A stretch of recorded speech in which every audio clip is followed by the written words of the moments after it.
Hi folks, got another story for you. Once again, from this book, East Lothian Folk Tales for Children by a local writer and storyteller called Tim Porteus. This one is called Faeries Oven Rock. Hidden in the woods at Bilsdean, right on the edge of East Lothian, there is a place called Faeries Oven Rock. It's away from the road and it's a nice walk to get there, but you have to cross a burn a couple of times.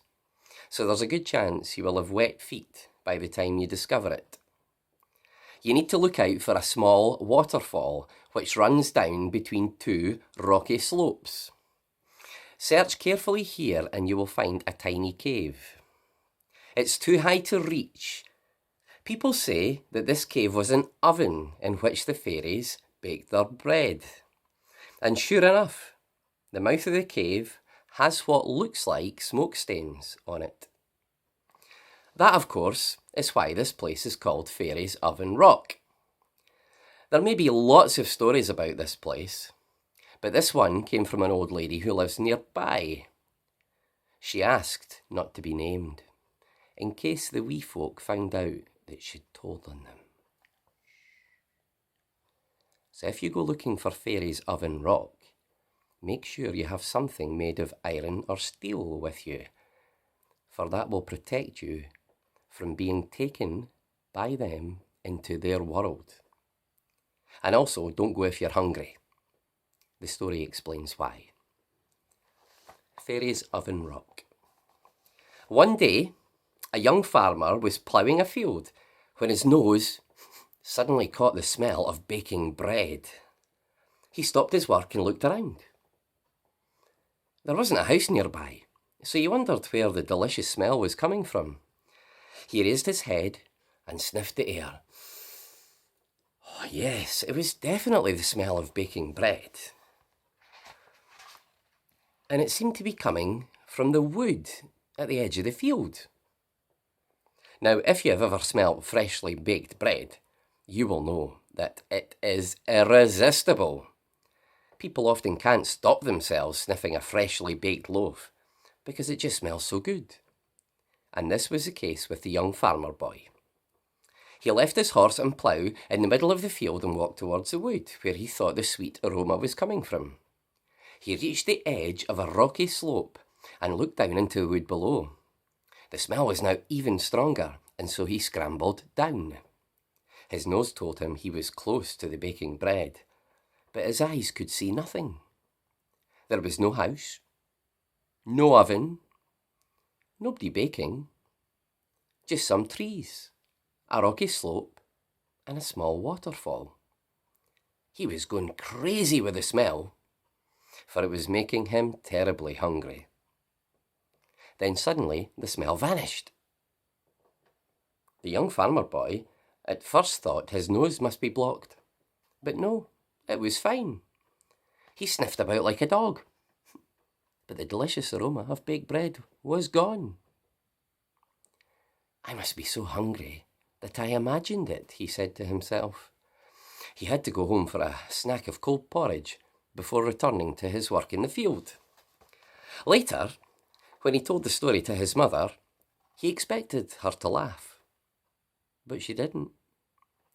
Ah, yes, there is nothing more delicious than the smell of freshly baked bread, she said. Then she added, especially bread baked by the wee folk. The young boy curled up his eyebrows, wondering what his mother meant. By the wee folk, he asked. Aye, she said, the wee folk you ken, the fairies. Suddenly it all made sense. The smell had come from the wood, but there was no sign of a house or anyone nearby. His mother took his hand. The smell vanished because the bread had been taken down into their world. She told him, Take care, son, for the wee folk can be dangerous. It is well known that the smell of fairy bread can tempt folk into their kingdom. The next day, his mother put a freshly baked bannock in his bag. Here, son, if you're tempted by the smell of the wee folks' bacon, eat this. whatever you do, don't go out searching for the source of their baking. Leave it be." "Very well, mother," said her son, and he set off to the fields. That evening, her son did not return. His mother and father were frantic with worry and searched all over for him. His horse and plough were left in the middle of the field. They followed his footprints in the upturned soil, and they led to the rocky slope with the small waterfall. "I kent it," said the mother. "He's with the wee folk. He could be there for years. We may never see him again. We must rescue him." She ran like the wind back to the farm and returned with a horseshoe. Then she scrambled up the rocky slope to an entrance into what looked like a tiny cave, but which she knew was the fairies' oven. She threw the horseshoe into it.